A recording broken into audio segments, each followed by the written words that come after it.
Hey guys, welcome to our new Breaking Bad recap show. It's me, Surprisingly Dolphin.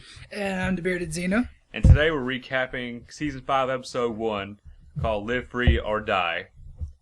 Hard. Yeah. That's what I think every time I see the episode.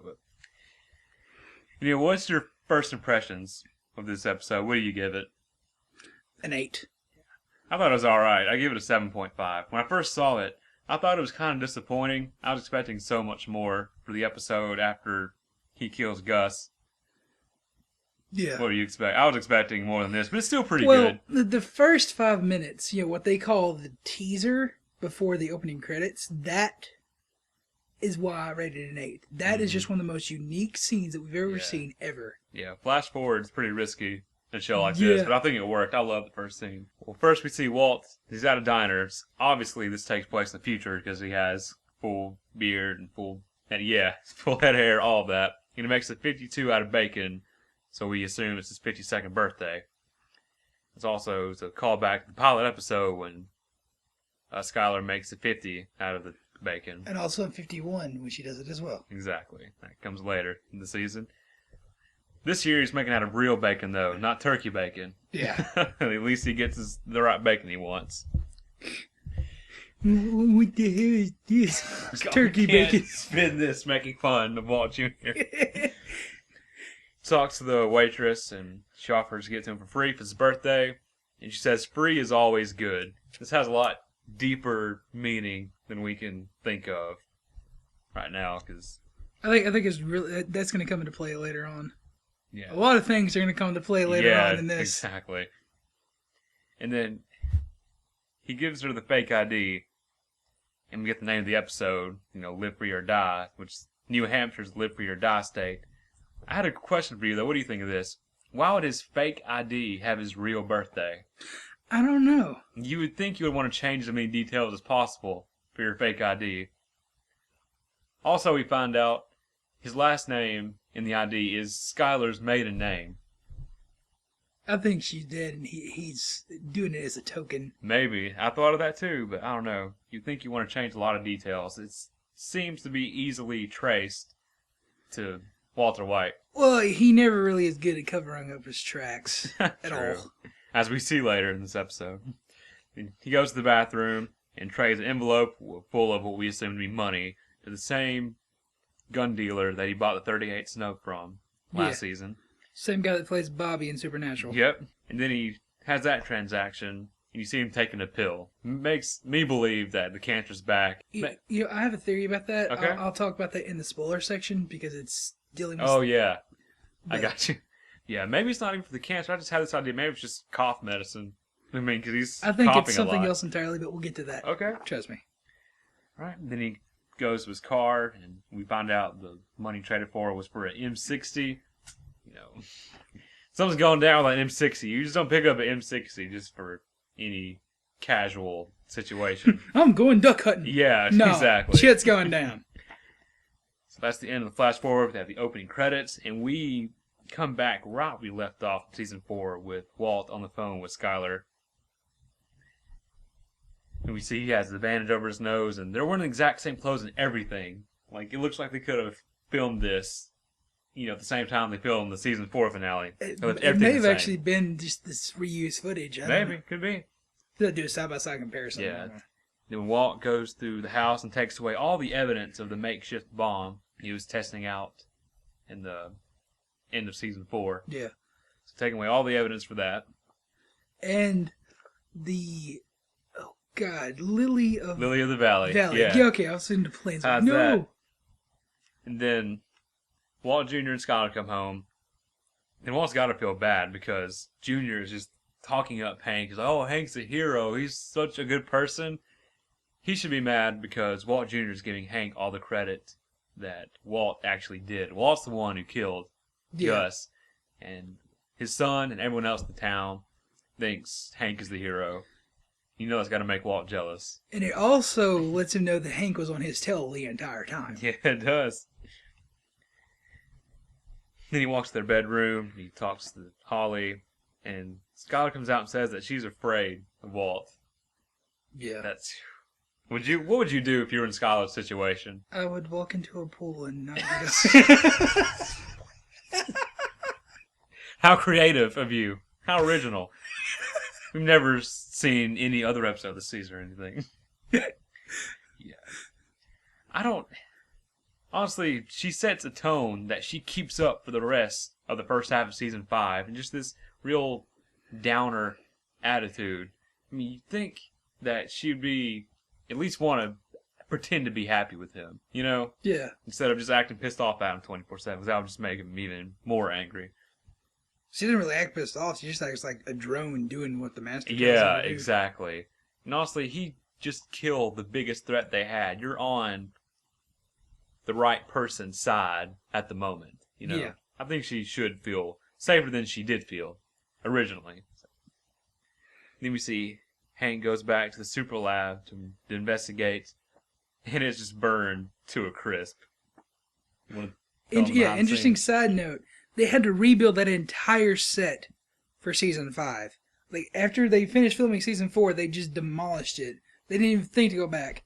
And then Vince Gilligan's like, no, we need to have the moment where Hank goes into the lab and sees the spearhead of what he was going towards. This is what he was driving towards the entire time. And he sees that it matched, what's his name? I'm drawing a blank. Gus? No. The guy that Jesse shot. Gale. Gale! Gale. I knew it started with a G. Okay. My bad. Right, then he finds that the camera, it's broken up, but it's still functional. Like, the data that it collected is still, it went somewhere. He tells that much. It went to Gus's office Yes. inside of Los Pollos. Los Pollos Hermanos. Love saying that.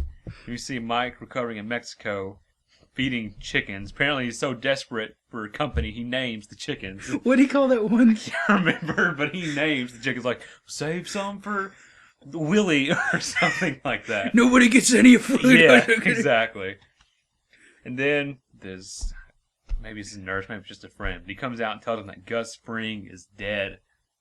He's shocked, and he gets into a car and starts driving through the desert, and somehow, luck would have it, they come across each other. Walt and Jesse come across Hank, and say, I keep calling him Hank, Mike, at the same time, and you can tell he's furious. Pulls a gun out. Jesse slides across the car, Dukes of Hazzard style, and protects Walt. I don't think I've ever seen Mike that furious ever. Me either. He's usually pretty calm. Yeah. And then they tell him what all they figured out, and they had to destroy the cameras. And I guess Mikey realized that he has to do something about it, because it can be his ass on the line too. He's going to go to jail if they don't fix this problem. Yeah. Then we have the comedic moment of him standing beside the car, like this. This is a universal sign for give me the keys. Let me go back to, where are they? Are they in Jesse's house? The next scene? Yeah, I they're think in Jesse. Because all the Xbox games. Yeah, we saw the Xbox games laying around. Might call some police sergeant trying to see if the laptop showed up at the station. And they find out it's too late. It's already tagged in, it's already booked, it's in the computer, it's locked in. They can't get anything. They can't do anything with it. And then, it's originally Walt's idea that they have to destroy the computer. And then, I guess Mike assumes he wants to blow it up. And he says, oh, I guess blowing up a It's like, retirement home would just whet your appetite. So let me get this straight. You want to do an entire other job to get a bomb and lock up. I never said a bomb. And then it's Jesse, it's his idea to use magnets. This is so smart. I could never have thought of that. Just the whole time Yeah. he's like, what about a magnet? Yo, They what keep- about a they magnet? keep What arguing. about a magnet? It's fucking awesome. And this is smart, not only because it might destroy the laptop, but it would just format it, and they would lose all the data. Yep. Then we see them go to the junkyard, and I guess they're just trying to find a bunch of magnets that would be there. Yeah, I don't know. I At think first I thought they were trying to convince him to get a big magnet. They were. He said that that's what I he needed thought. it for his job. Yeah. We find out that Walt, after Skylar gave all that money to Ted, he doesn't have that much money. He actually has to borrow the money from this entire operation from Jesse. So that tells you Walt's a little low on money, at least compared to Jesse. Yeah. On the side, Mike tries to advise Jesse that they should both just get out of town. the idea is not going to work, and it would be smart if they just both got out. Then we see Saul meet up with Skylar at the car wash. He tells her something's wrong with Ted, and she assumes that he's dead. When I saw that scene, I was so convinced that he was dead. I thought that was tied up everything. I was shocked when I found out he was still alive. I was so sure he was dead, and so were most other people, I think. I thought it was pretty funny, just the way he tripped and fell in that refrigerator. Yeah. It's like, how could that kill you? The way he was spazzing out and twitching, I assumed he was dead. Then we go back to the junkyard. We have a moment saying, take off all your jewelry, the piercings guys put at the end of their pricks. That was funny. Just everybody looks at Jesse. He's like, "Oh, what are you looking at me for?" They test out a bunch of magnets, and they test from 40 feet, which they assume that's how far away the computer would be from them. And at first, it doesn't look like it'll work, but then we see the computer start glitching out, and then eventually, after they crank it up enough, it pulls it out of his hands and just smashes it. So they're sure this plan has the potential to work. Yeah. Anything else to add to that? Tell them how that happened.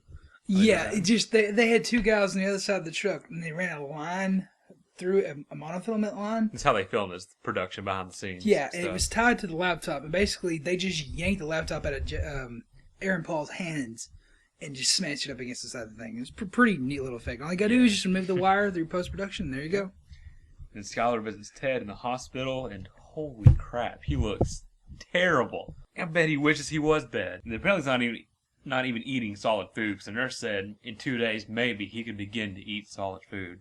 That's how in bad a shape he is. And he promises Skylar that he'll never say a word about this, none of this ever happened. And she cold-heartedly, in Skylar White fashion, says, good. I believe he'll rat sooner or later. I think so too. I think this will maybe come up again if he recovers enough. Yeah. And then we see Walt and Jesse outside the police station, and they use wasp spray. Did not know this. Apparently that's a legit thing that you can do. Yeah, I learned this in the commentary. They use wasp spray to cover the cameras, and they pull the truck up beside the right room, and they turn on the magnets. And it's a good, slow reveal of how it just first picks up a paper clip, and then like the hammer, and then the tricycle. How you confiscate a fucking tricycle in a police evidence room? I don't know, that's got some weird stories behind that. Then eventually everything starts slamming against the wall, and the plan works in the long run. They do what they set out to do. And I don't know how in the world they got out of the truck. They escaped the truck somehow. You have any idea? Driver's side window, or passenger window, maybe, since it was leaning over. Somehow they get out. In like 10 seconds. Yeah, and then they're on the way back, and Jesse's celebrating they got away with this. Yeah, bitch! Walt is so cocky in this scene. He's like, oh, I'm sure it worked. And then they ask, how do you know? And he says, because I say so. He just cannot. He gets this smug look. Bryan Cranston is so good at getting that smug look. Just makes you want to punch him in the face sometimes. But that just means he's a good actor, though. Yeah. The evolution of this role is just it changes every single season. We see the police going through the wreckage, or reading off evidence and their serial numbers for the evidence and all that. They go through and they find the laptop. We find out the laptop is completely destroyed. Then we find it was a photo of him and Max, his brother, quote unquote brother, that he started in the meth business with in the first place. Yeah. Max, a picture of them two, and they find behind it is information, even a routing number to a bank account in the Cayman Islands. And this is a big deal. I know what that is now. What? That's all the offshore bank accounts. Like, exactly. Yeah. Exactly. Yeah. They don't keep up with that shit there. They don't care. That's a perfect place because they don't keep up with it. So, turns out after all this work they put into it, in the long run, them finding this bank account, that does them more harm than good. Yeah. The real catalyst for the first half of the season is because they find out about this bank account. And if it wasn't for the magnet, they would have never figured that out. True. But also, I don't know. If it wasn't for the magnet, they would have known that they were cooking. So. True. So, either way, it's some karma. It's bullshit. Like, you're not going to be able to escape. Yeah, nothing goes completely well for Walter White. And then we see Saul telling Walt the whole plan that Skylar had to pay off Ted Beneke. Walt gets mad at Saul for helping Skylar behind his back, but Saul brings up how he helped him with the whole rice and cigarette deal with Brock. Then Saul, he wants to quit. He wants to be out of this business with Walt and everything. And then Walt gets in his face and says, "We're done when I say we're done." Just that cocky attitude. Exactly. And then the last scene, we see Walt confront Skylar about the Ted situation. You can just tell she's just petrified of this man at this point. Yeah. It's sad. And this whole scene, they have a baby in the room. All right, that's all I have for the recap. You have anything else? Nah, we pretty much covered everything. Yep. And usually we would have any feedback, but since our first episode, we don't have any. So we're going to go straight to our spoiler section. I'm going to let you take care of the spoiler section so you have more insight on it than I do. So go ahead. Okay, we're going to do the whole 52 thing?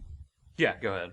Okay, so we'll start off talking about something we haven't covered yet, which is the Comic-Con footage that they showed, which is the teaser for the first episode coming back. And you hear skateboarders, which really a loud roar first, and then you see skateboarders, and it turns out they're in the White's pool in their backyard. The camera pans around, there's a fence around the entire perimeter, and you see Walt pull up in that same car that he got in the beginning of the first episode of Season 5. Mm-hmm. He opens the trunk, and you see that the M60 is still there, but he grabs a pair of bolt cutters and opens the gate. He then goes inside the house, looks around, there's graffiti everywhere, and there's one that's particular notice, Heisenberg, just on the wall. He ignores that, goes straight to the bedroom, unscrews the thing, and grabs the ricin. Puts it back on there, exits the building, walking down his driveway, and his old neighbor is carrying out her garbage. She drops her garbage, looks at him with complete terror, just like, "Oh my God, you're here? You're still alive?" He just says with a calm face, "Hi, Karen." Is that the end of it? Yeah. Wow. That's where the episode will begin, and you see the Breaking Bad logo. Well, obviously, this ties in to what we saw at the beginning of this episode. Yeah. It's obviously a year into the future. Now, a theory I had, but I don't think it's true, is, now I'm thinking about it, I haven't seen the footage, so I'm not sure if the car that he's driving the exact same one that he picked up at the restaurant, or if it's before he goes to the restaurant. If it's before, he could be taking the right... No, because I heard he had the gun in the car. Yeah. Yeah. So it's got to be the car. So that rules out my theory that he was taking ricin inside the Denny's bathroom so he could suicide and kill everybody. I've thought about that before. Yeah. I thought about that when the episode first aired, but yeah. Because apparently ricin takes like 2 weeks to actually kill you. Yeah. So if he would have taken the ricin and then gone on this assault, he would have went to jail. He would have died in jail eventually.